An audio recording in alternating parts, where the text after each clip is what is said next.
Halo semua. Kita sering mendengar klaim bahwa Al-Quran tidak pernah berubah sejak zaman Muhammad. Tetapi benarkah demikian?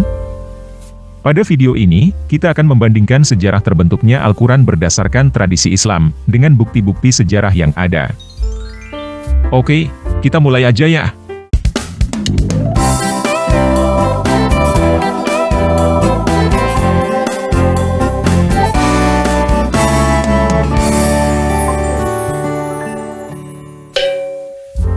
Nah, menurut tradisi Islam, Al-Quran pertama kali diturunkan kepada Muhammad melalui malaikat Jibril di Gua Hiro pada tahun 610.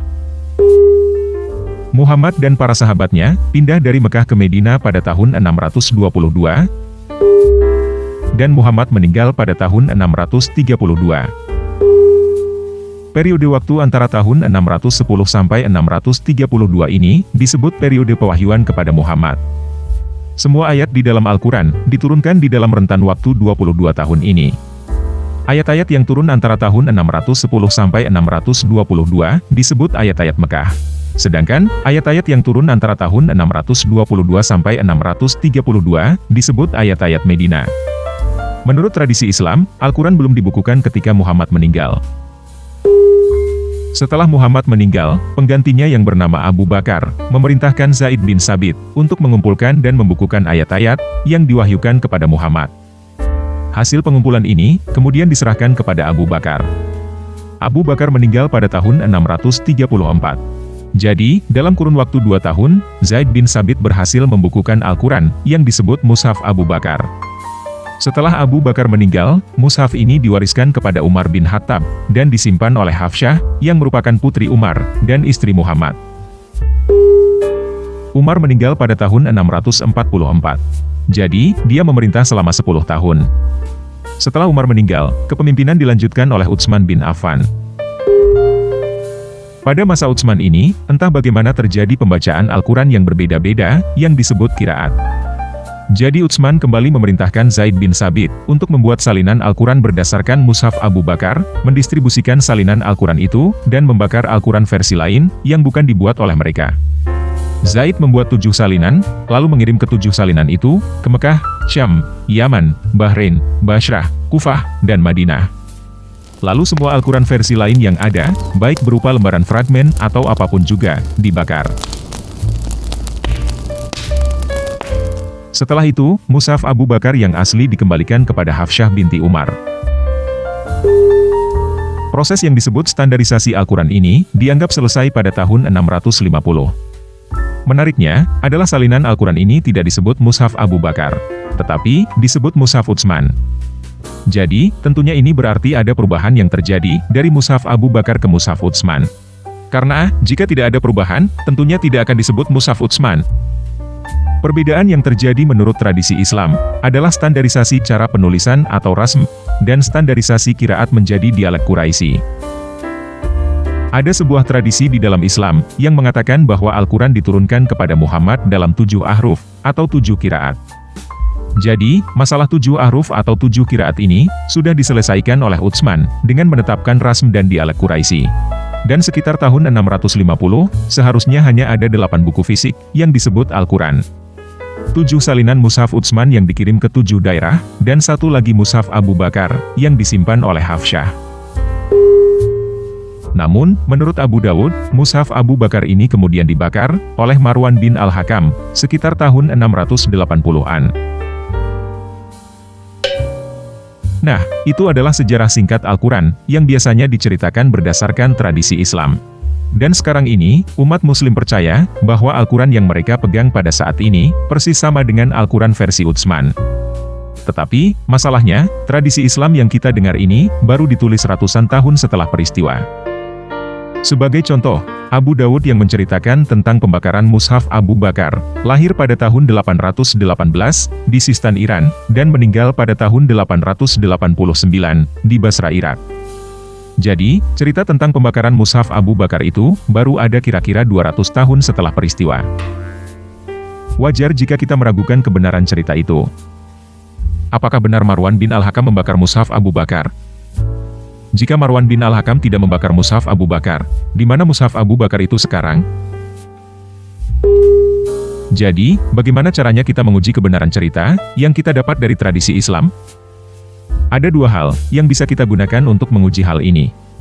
Yang pertama adalah bukti peninggalan naskah-naskah itu sendiri.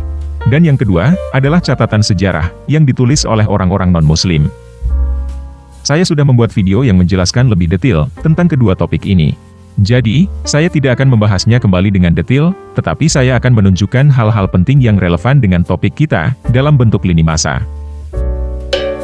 Yang pertama tentang naskah kuno yang masih ada sampai sekarang. Sebagai perbandingan, salah satu naskah kuno tertua Alkitab yang paling lengkap adalah Kodeks Vatikanus. Kodeks ini berisi seluruh Perjanjian Lama dan Perjanjian Baru, kecuali beberapa halaman yang hilang. Kodeks ini ditulis di atas perkamen sekitar tahun 325 sampai tahun 350 Masehi. Jadi, naskah ini ditulis sekitar 300 tahun sebelum Muhammad lahir, dan masih ada sampai sekarang. Jika kita punya naskah lengkap Alkitab yang ditulis sebelum Muhammad lahir, tentunya kita berharap ada naskah Al-Quran yang lengkap dan masih tersimpan sampai sekarang. Apalagi, tradisi Islam menceritakan dengan jelas kapan dan di mana naskah-naskah itu ditulis dan dikirim. Seharusnya, 7 salinan Mushaf Utsman masih ada sampai hari ini. Pertanyaannya, apakah ada naskah-naskah Al-Quran yang ditulis sekitar tahun 650? Jawabannya, ada. Tetapi, kesimpulan yang akan kita dapatkan dari naskah-naskah itu, tidak sama dengan cerita yang kita dapat dari tradisi Islam. Setidaknya ada 3 naskah Al-Quran terkenal, yang diperkirakan ditulis pada abad ke-7, yaitu, Fragmentubingen, Naskah Sana'ah, dan Kodeks Parisino-Petropolitanus. Fragmentubingen diperkirakan ditulis antara tahun 649 sampai tahun 675 dalam Abjad Hijazi. Isinya adalah Al-Quran Surat 17 ayat 35 sampai Surat 36 ayat 57. Jadi, hanya sekitar 25% dari Al-Quran yang ada sekarang ini. Sedangkan, Naskah Sana'ah mempunyai 2 lapisan. Lapisan bawah adalah tulisan aslinya, yang kemudian dihapus dan ditimpa dengan tulisan lapisan atas. Baik lapisan bawah dan lapisan atas, ditulis dalam Abjad Hijazi.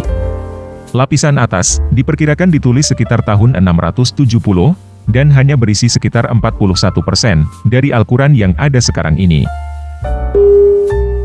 Kodeks Parisino-Petropolitanus, sedikit lebih muda daripada Fragmentubingen dan Naskah Sana'ah, tetapi, masih dari abad ke-7.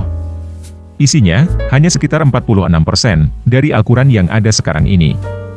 Jadi, naskah-naskah Al-Quran dari abad ke-7, hanya berisi sebagian dari Al-Quran yang ada sekarang. Semakin muda, isinya semakin banyak, dan tidak ada yang lebih dari 50%. Naskah Al-Quran yang lebih dari 50%, baru ada setelah abad ke-7. Di antaranya, Kodeks Beliter OR 2165, yang mencapai 57%. Kodeks ini, masih ditulis pada zaman dinasti Umayyad, dan masih menggunakan Abjad Hijazi. Naskah tertua Al-Quran yang dianggap paling lengkap, adalah naskah Topkapi, yang berisi sekitar 99% dari Al-Quran yang ada sekarang. Naskah Topkapi ini, ditulis pada abad ke-8, setelah berganti dinasti menjadi Abbasid, dan ditulis dengan Abjad Kufi. Apakah yang 99% itu, sama persis dengan Al-Quran yang ada sekarang? Tentu saja tidak. Tetapi, kita tidak membahas perbedaan-perbedaan itu pada video ini. Kita hanya melihat dari sisi jumlah isi yang ada di dalam naskah-naskah itu. Naskah-naskah itu menunjukkan bahwa isi Al-Quran terus bertambah selama 100 tahun pertama, sejak kematian Muhammad sampai runtuhnya dinasti Umayyad. Yang paling mengejutkan adalah penemuan naskah Birmingham. Naskah Birmingham ini hanya berisi sebagian Al-Quran surah 18 sampai surah 20, ditulis dalam Abjad Hijazi dan diuji karbon pada tahun 2015. Hasil uji karbon menunjukkan bahwa naskah ini kemungkinan ditulis pada tahun 568. Tahun 568 itu adalah waktu sebelum Muhammad pertama kali menerima wahyu. Muhammad pertama kali menerima wahyu pada tahun 610. Tahun 568 itu bahkan sebelum Muhammad lahir. Muhammad lahir pada tahun 570. Penemuan ini membubarkan semua cerita tentang Al-Quran yang diturunkan kepada Muhammad melalui malaikat Jibril. Karena, ternyata, Al-Quran surah 18 sampai surah 20 sudah ada dalam bentuk tertulis sebelum Muhammad menerima wahyu. Jadi, bukti-bukti sejarah menunjukkan bahwa Al-Quran mengalami penambahan dalam kurun waktu yang sangat lama. Pada abad ke-6, sebelum Muhammad menerima wahyu, surah 18 sampai surah 20, sudah ada dalam bentuk tertulis, di dalam naskah Birmingham. Pada abad ke-7, setelah Muhammad meninggal, bahkan setelah Utsman meninggal, naskah-naskah Al-Quran hanya berisi kurang dari 50% Al-Quran yang ada sekarang. Isi naskah Al-Quran terus bertambah sampai mencapai 100% di naskah Topkapi pada abad ke-8, ketika dinasti Umayyad berakhir, dan digantikan oleh dinasti Abbasid. Jarak waktu dari naskah Birmingham sampai Topkapi, hampir 200 tahun. Dari kematian Muhammad sampai berdirinya dinasti Abbasid, kira-kira 120 tahun. Cerita tentang Muhammad dan terbentuknya Al-Quran sendiri, pertama kali diterbitkan oleh Ibnu Ishaq, kurang lebih pada saat peralihan dari dinasti Umayyad ke dinasti Abbasid. Lebih dari 100 tahun setelah Muhammad meninggal. Jadi, ada kemungkinan, sebagian isi Al-Quran adalah pseudo Muhammad. Artinya, ada sebagian isi Al-Quran yang bukan berasal dari Muhammad, namun dianggap berasal dari Muhammad. Contohnya surah 18 sampai surah 20, yang sudah ada sebelum Muhammad menerima wahyu. Itu artinya, ada orang lain yang membuat surah 18 sampai 20, namun dianggap sebagai wahyu yang diturunkan kepada Muhammad. Nah, kita sudah membahas pada video lain, bahwa sangat aneh jika seseorang yang dianggap sangat penting, tetapi kisah tentang hidupnya, baru ditulis lebih dari 100 tahun setelah orangnya meninggal. Jadi, berdasarkan berbagai fakta catatan sejarah yang ada, kemungkinan Muhammad itu adalah tokoh fiksi, yang dikarang oleh Ibnu Ishaq, berdasarkan kisah hidup beberapa orang menjadi satu. Di antaranya adalah kisah hidup Iyas ibnu Kabsyah, Marwan bin Al-Hakam, Kutam, Umayyah bin Abi Al-Salt, dan Nabi Mani. Kita akan kongsikan nama Nabi yaitu Kusam. Siapa? Kusam. Siapa? Kusam. Pada video ini, kita tidak akan membahas tentang Muhammad lagi. Tetapi, kita akan membahas catatan sejarah di luar tradisi Islam, mengenai keberadaan Al-Quran. Apakah ada catatan sejarah tentang keberadaan Al-Quran, di luar umat muslim? Jawabannya, bisa dikatakan, ada. Beberapa sejarawan mencatat, bahwa sekitar tahun 717, sampai 720, Khalifah Umar II bin Abdul Aziz, mengirim surat mengenai agama kepada Kaisar Romawi Timur, Leo III.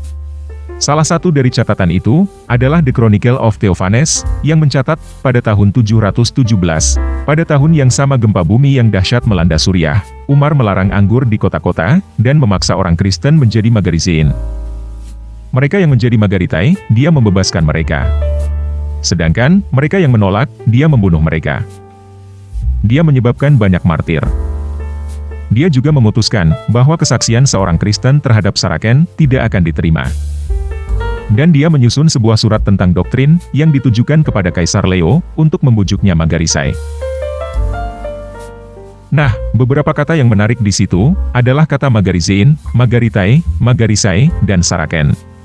Magarizein, Magaritai dan Magarisai, adalah satu kata yang sama, tetapi mengalami perubahan bentuk, karena grammar bahasa Yunani. Kita yang hidup pada zaman sekarang, bisa mengerti bahwa arti kata ini adalah masuk Islam, atau menjadi Muslim. Tetapi, The Chronicle of Theophanes yang dicatat sebelum tahun 818 ini, tidak menggunakan kata Islam, melainkan menggunakan kata Magar. Selain itu, kita juga bisa mengerti, bahwa Muslim pada saat itu disebut sebagai Saraken.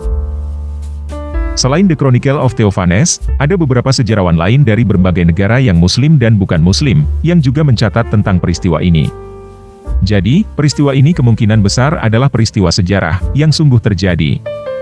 Dari beberapa catatan sejarah yang ada, ternyata Leo III membalas surat dari Umar II. Dan ini, adalah salah satu perdebatan teologi Islam Kristen pertama, yang terjadi dan tercatat dalam sejarah. Di dalam salah satu catatan yang disimpan oleh Armenia, tentang surat balasan Leo, berisi jawaban Leo atas pertanyaan dan tuduhan, yang dilontarkan oleh Al-Quran terhadap Kristen. Pertanyaan dan tuduhan yang dijawab oleh Leo, persis seperti pertanyaan dan tuduhan yang dilontarkan oleh Muslim pada zaman ini, berdasarkan apa yang tertulis di dalam Al-Quran. Tentang keilahian Yesus, tentang Kristen menyembah 3 dewa, dan lain sebagainya. Jadi, ini menunjukkan, bahwa pada tahun 717, Al-Quran sudah ada. Dan Leo tahu, tentang apa yang tertulis di dalamnya. Nah, ada beberapa kalimat menarik di dalam surat balasan Leo. Kalimat menarik pertama, adalah seperti ini. Umar, Abu Turab, dan Salman orang Persia lah yang menulis Quran Anda itu, meskipun informasi yang beredar di antara Anda, adalah diturunkan oleh dewa dari surga. Jadi, Leo sedang membahas tentang sesuatu yang diklaim diturunkan oleh Allah. Kita tahu bahwa Leo pasti membahas tentang Quran. Tetapi, dia tidak menyebutnya Quran. Dia menyebutnya Furqan. Kata Furqan ini, kemungkinan besar adalah kata Furqan, judul dari surah ke-25 yang ada di Al-Quran sekarang ini. Jadi, pada tahun 717, judul buku itu bukan Quran, tetapi Furqan. Kamu mau berkata bahwa Furqan dan Quran itu sama? Itu terserah kamu. Tetapi, catatan ini menunjukkan bahwa pada tahun 717, orang tidak tahu buku yang berjudul Quran. Yang orang tahu, adalah buku yang diklaim oleh Saraken, sebagai wahyu yang turun gedebuk dari langit, berjudul Furqan. Selain itu, Leo berkata bahwa yang menulis Furqan itu, adalah Umar, Abu Turab, dan Salman orang Persia. Umar yang dimaksud di sini, tentunya adalah Umar bin Khattab. Dan Abu Turab yang dimaksud, adalah Ali bin Abi Thalib. Ini berbeda sekali dengan informasi yang kita dengar dari tradisi Islam.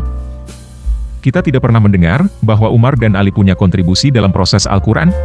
Yang kita dengar, malah Umar dan Ali hubungannya tidak harmonis, sehingga terbentuk Sunni dan Syiah. Jadi, Leo mengatakan sesuatu yang sangat aneh. Kemungkinannya cuma ada dua. Mungkin Leo tidak tahu apa yang kita tahu, atau mungkin Leo tahu apa yang kita tidak tahu. Nah, pada bagian lain surat balasan Leo dikatakan, adapun mengenai buku Anda, yang telah Anda berikan kepada kami sebagai contoh kepalsuan, dan kita sama-sama tahu mengenai seseorang yang bernama Hajjaj, disebut oleh Anda sebagai gubernur Persia, yang menyuruh orang untuk mengumpulkan buku-buku lama Anda, kemudian dia ganti dengan sesuatu yang ditulis oleh dia sendiri menurut seleranya, dan dia sebarkan ke seluruh tempat di negaramu, karena jauh lebih mudah untuk melakukan hal seperti ini, pada masyarakat yang berbicara dalam satu bahasa. Namun, dari kehancuran ini, ada beberapa karya Abu Turab yang lolos, karena Hajjaj tidak bisa membuatnya hilang seluruhnya. Jadi Leo mengetahui, bahwa orang yang menulis Furqan versi lama, adalah Abu Turab alias Ali bin Abi Thalib. Dan orang yang memusnahkan buku-buku lama, lalu menggantinya dengan versinya sendiri adalah Hajjaj bin Yusuf, seorang gubernur, di dalam kerajaan Abdul Malik bin Marwan. Ada beberapa catatan, salah satunya dari Abdul Al-Masih Al-Kindi, yang kemungkinan ditulis pada masa Khalifah Al-Ma'mun abad ke-9, yang menyatakan, bahwa Hajjaj mengirim 6 salinan Al-Quran, ke Mesir, Suriah, Mekah, Medina, Kufah, dan Basra. Jadi, apa yang diketahui oleh Leo, sama sekali berbeda dengan tradisi Islam yang biasa kita dengar. Menurut tradisi Islam, yang mengumpulkan Al-Quran adalah Abu Bakar, dan yang menstandarisasi adalah Utsman. Tetapi, menurut Leo, yang menulis Al-Quran adalah Ali, bersama Umar dan Salman, dan yang menstandarisasi adalah Hajjaj. Tradisi Islam tidak mengatakan apa-apa tentang Ali dan Umar, dalam proses pembentukan Quran. Sedangkan, Leo tidak mengatakan apa-apa tentang Abu Bakar dan Utsman, dalam proses pembentukan Furqan. Yang menarik adalah, ada satu kelompok Muslim yang mendukung pendapat Leo. Mereka adalah kelompok Syiah. Menurut tradisi Syiah, yang mengumpulkan Al-Quran bukan Abu Bakar, tetapi Ali bin Abu Thalib. Nah, menurut sumber Islam juga, menurut kitab Al-Masahif karangan Ibnu Abu Dawud, Hajjaj mengubah 11 kata dari Mushaf Utsman. 11 kata yang diubah itu apa aja? Silakan teman-teman lihat sendiri di layar, dan catat jika teman-teman mau. Karena, saya tidak akan membacakannya. Saya juga tidak memeriksa, apakah apa yang disampaikan oleh Ibnu Abu Dawud ini benar atau tidak. Karena ini butuh riset yang mendalam. Saya hanya menyampaikan, bahwa ada catatan dari sumber Islam, mengenai editan Hajjaj terhadap Al-Quran. Jika ada teman-teman yang mengambil jurusan sejarah Islam, silakan ambil topik ini sebagai skripsi. Catat ayat-ayat yang tertera di layar, kemudian bandingkan apa yang tertulis di naskah Topkapi, dengan apa yang tertulis di naskah-naskah sebelumnya, yang masih menggunakan abjad Hijazi, dan tentunya bandingkan dengan apa yang tertulis di Al-Quran zaman sekarang. Kalau ada yang sudah melakukannya, dan mau penelitiannya dibahas, silakan hubungi saya. Nah, jadi menurut saya, orang yang mendirikan agama Islam, sebenarnya adalah Abdul Malik bin Marwan. Dia adalah orang yang mendirikan kubah batu di Yerusalem, dan memperkenalkan 2 kalimat syahadat. Dia adalah orang pertama, yang membuat koin tanpa gambar, dengan tulisan Arab semua. Dia juga adalah orang, yang membuat bahasa Arab menjadi bahasa negara. Buku yang dia gunakan sebagai alat untuk membahasa Arabkan rakyat, adalah Al-Quran. Pada saat itu, Al-Quran hanya berisi sekitar 40% dari Al-Quran yang ada sekarang, dan masih belum disebut Al-Quran. Orang yang mengeksekusi ini semua, adalah Hajjaj bin Yusuf. Hajjaj bin Yusuf adalah orang yang menghancurkan Ka'bah asli yang ada di Petra. Dia adalah orang yang sebenarnya menstandarkan Al-Quran dan menyebarkan Al-Quran versi dia ke 6 tempat. Dia juga adalah orang yang mulai menambahkan vokalisasi pada Al-Quran. Tetapi, apa yang dilakukan oleh Hajjaj ini ditarik mundur sehingga seolah-olah dilakukan oleh Utsman. Kenapa ditarik mundur sehingga seolah-olah dilakukan oleh Utsman? Karena dinasti Umayyah mendapatkan legitimasi kekuasaan dari Utsman. Utsman adalah keturunan Bani Umayyah. Kemungkinan, karena lebih mudah bagi Abdul Malik dan Hajjaj untuk melakukan perubahan, jika berkata bahwa ini berasal dari Utsman, daripada berkata bahwa ini dari mereka sendiri. Jadi, ada kemungkinan Al-Quran memang dikumpulkan oleh Ali, Umar, dan Salman, tetapi kerajaan Umayyah mengubah cerita, supaya Ali tidak terlalu ditinggikan. Sehingga, kontribusi pengumpulan Al-Quran diberikan kepada Abu Bakar, dan standarisasi Al-Quran diberikan kepada Utsman, padahal sebenarnya dilakukan oleh Hajjaj. Setelah Hajjaj, Al-Quran terus dimodifikasi dan dikembangkan oleh banyak orang, semakin diberikan tanda baca dan lain-lain, sehingga timbul banyak varian. Sampai kira-kira 300 tahun setelah Muhammad meninggal, seseorang yang bernama Ibnu Mujahid, memilih 7 varian Al-Quran yang paling laku di masyarakat, dan menyebutnya 7 qiraat, di dalam buku karangannya yang berjudul Kitab Al-Saba fi Qiraat. Ketujuh qiraat itu, adalah Al-Quran karangan Nafi, Al-Quran karangan Ibnu Katsir, Al-Quran karangan Ibnu Amir, Al-Quran karangan Abu Amir, Al-Quran karangan Al-Kisai, Al-Quran karangan Hamzah Az-Zayyat, dan Al-Quran karangan Asim bin Abi Al-Najud. Perubahan pada Al-Quran tidak berhenti sampai pada 7 versi Al-Quran karangan para imam itu.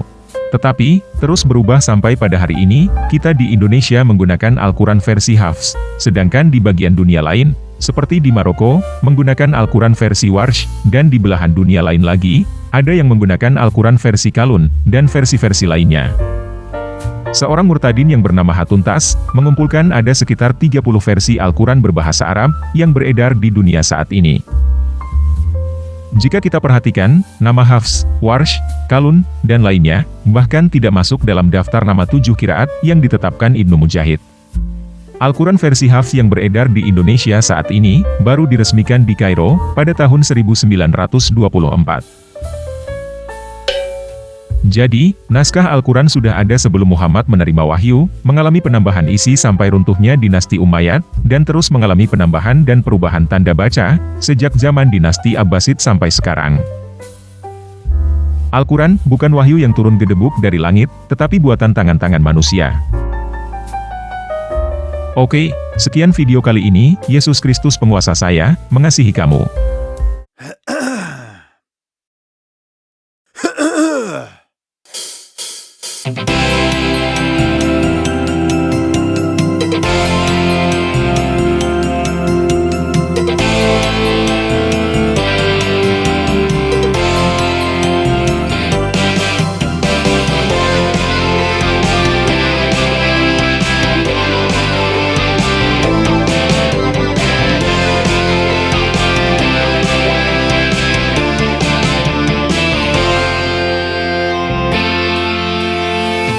Terbang tinggi bagaikan seekor raja wali, walaupun badai topan menerpa bukan lalu.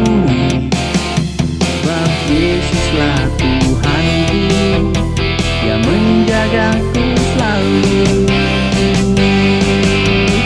Walaupun ku lewati lembah yang gelap dan sunyi, takkan takut ataupun gentar, oh dewa di sisi.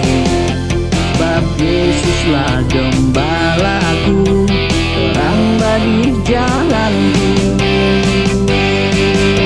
Ku berlari dan ku berlari, ku tak akan lelah. Ku kan terbang tinggi di dalam naungan sayapnya. Berlari dan ku berlari, ku tak akan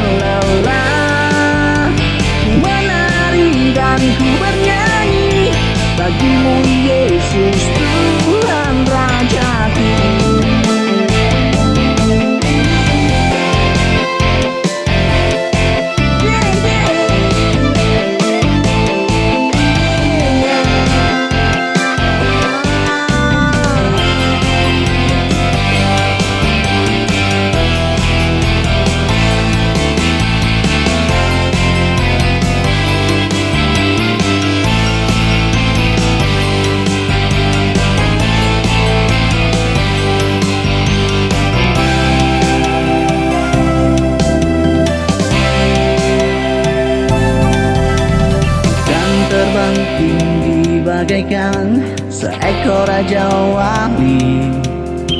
Walaupun badai topan menerpa, ku kan lalui sebagai sesuatu hantu yang menjagaku selalu.